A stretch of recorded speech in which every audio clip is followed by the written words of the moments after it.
Avec le bracelet en cuir, on a un combo, une association vraiment super classe. La chiquesse, c'est une chose, la praticité, c'en est une autre, et avec son grand écran de 1,39 pouces, c'est-à-dire 4,7 mm, on a ici une montre qui est très agréable à regarder. On a dessus une très grosse résolution de 454 par 454 pixels. Croyez-moi, c'est très très beau, je vais vous l'allumer. Gorilla Glass 5 pour protéger la montre, ultra efficace vu le nombre de fois où je l'ai cogné, notamment dans des montants de porte. Je connais pas exactement la technique qui a été utilisée, mais on a un verre qui semble être dépoli ici sur le contour de la montre et qui marque uniquement avec le verre classique les différents horaires que vous pouvez avoir là. Je vais vous le montrer sous plusieurs angles. Hop, on voit les reflets. Franchement, c'est vraiment très beau. Sur l'envers de la montre, on va retrouver différents capteurs ainsi que la possibilité de la recharger. Donc les capteurs, par exemple, d'afflux sanguin à l'intérieur de vos veines, la fameuse petite lumière verte qui vient étudier le nombre de pulsations, le nombre de fois par minute où est envoyé le sang à l'intérieur de vos veines. Elle a été déclinée en plusieurs versions, notamment une avec un cadran un peu plus fin d'1,2 pouces qui plaira surtout aux poignets les plus fins, probablement aussi aux femmes. On a aussi plusieurs déclinaisons en matière de matériaux. Donc là, pour le coup, moi j'ai une version en acier et en aluminium, mais il existe visiblement une version en titane.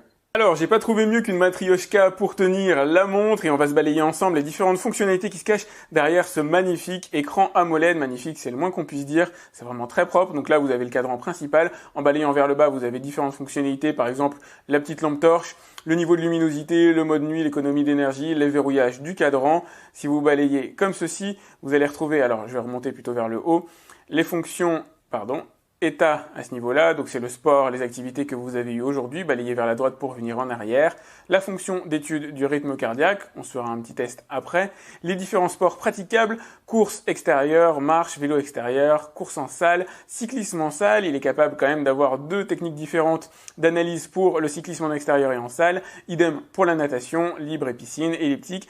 Il est capable d'étudier l'alpinisme, c'est la première fois que je vois ça, course à pied, le ski et l'exercice type haltérophilie. Voilà, ici vous avez les différents rapports d'activité, classiques, la météo, la possibilité d'interagir avec la musique sur votre smartphone, les notifications, l'alarme, rappel d'événements, hop, dans plus, vous allez trouver quelques fonctions connexes, la boussole, chronomètre, compte à rebours et rechercher votre portable si vous l'avez perdu.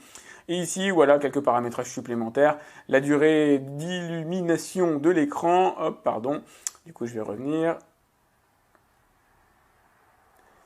Voilà, démarrage rapide, etc.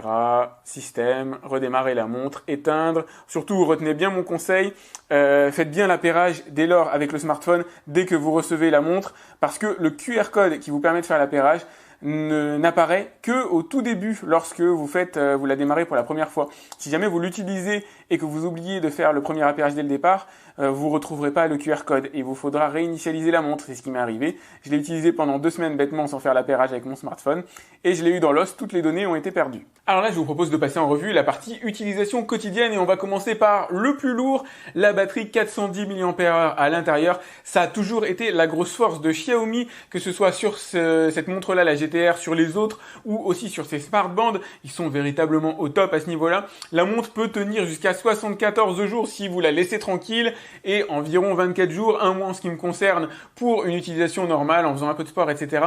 Vraiment, c'est tout simplement génialissime. Elle est aussi ultra résistante. Le nombre de fois où je l'ai tapé contre un montant de porte, ça arrive à tous, à tout le monde. Elle n'a absolument pas pris une ride. Là, ça fait 1 mois d'utilisation tel que vous l'avez vu dans la vidéo. Elle a strictement rien pris, aucun coup. Rien n'est visible sur l'écran. Elle est ultra pratique au quotidien. C'est une montre somme toute assez basique. Elle va étudier le sommeil. Elle va étudier votre fréquence cardiaque en continu si vous le souhaitez. Bref, on va retrouver tous les basiques à l'intérieur, mais elle a aussi quelques petits manques. Elle n'a pas que des qualités malheureusement, par rapport à la concurrence on notera l'absence du Wi-Fi, c'est un petit peu dommage mais pas encore fondamental, l'absence de microphone et d'une enceinte pour pouvoir passer des appels.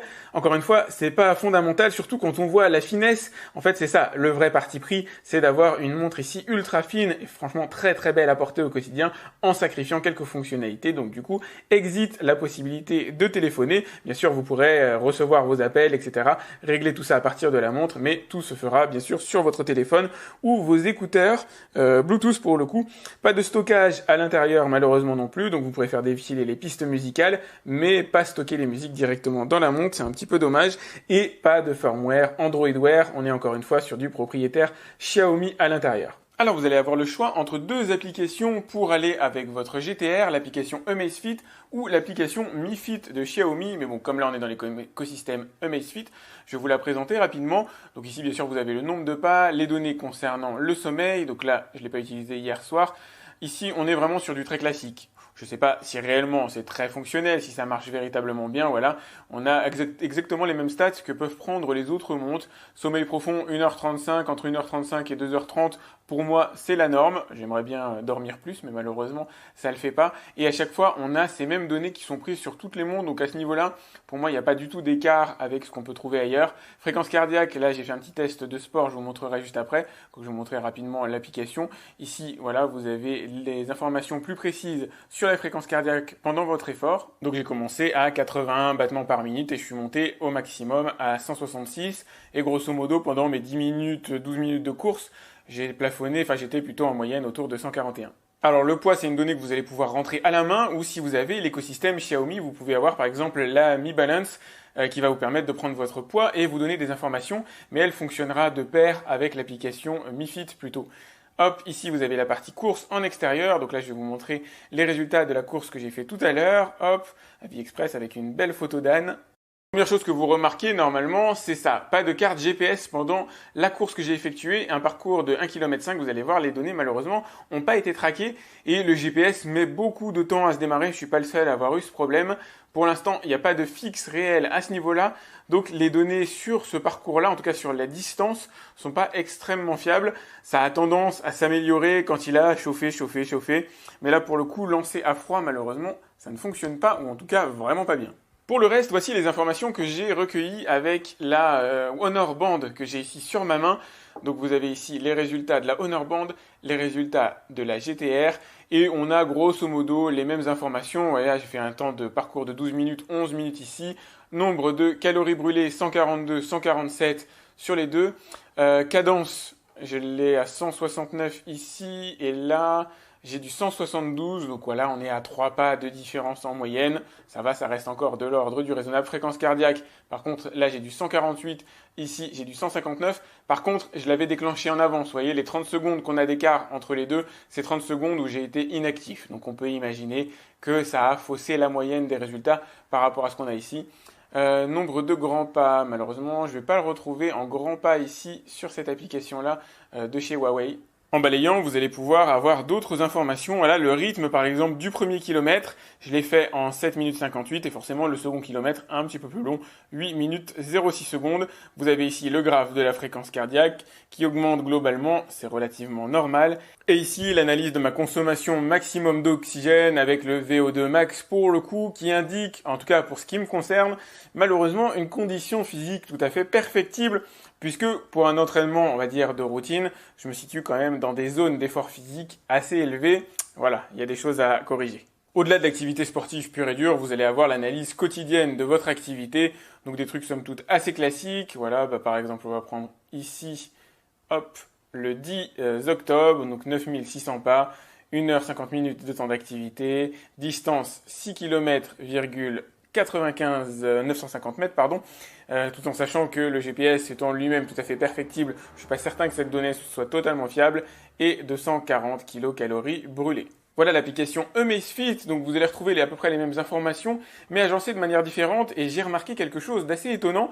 Regardez, vous allez retrouver, bon voilà, mes pas quotidiens, 2500 pas pour l'instant, calories brûlées, etc. Et ici, vous avez l'information sur la course que j'ai effectuée tout à l'heure, donc 10 minutes, c'est vrai, j'ai bien fait 10 minutes de course, j'ai fait 1900 pas, c'est à peu près dans la louche de ce que j'ai pu voir. Par contre, ici, il a détecté réellement le vrai nombre de kilomètres. En fait, j'ai fait 2 kilomètres pour être précis, mais il a probablement enregistré, 1 km 94, ce qui est, enfin 940 mètres, ce qui est dans l'univers du relativement proche, en tout cas beaucoup plus proche que ce qu'il avait détecté tout à l'heure sur Amazfit, où on était à 1 km 500. Donc là, il y a vraiment une vraie delta, une vraie différence. Un delta, une différence entre Amazfit et Mi Fit. Mi Fit étant visiblement beaucoup plus précis. On n'a pas exactement le même nombre de kilocalories, mais enfin bon, ça c'est pas encore du dramatique. Et un peu dommage sur Mi Fit, c'est qu'ici il n'est pas possible d'avoir plus d'informations, des diagrammes, etc. Malheureusement, il n'y a absolument rien derrière. Si jamais j'appuie, il ne se passe rien. Ça c'est vraiment dommage. Après, bon, vous avez les historiques, etc. On va retrouver exactement les mêmes formes d'activité que ce qui avait été enregistré sur l'application Amazfit.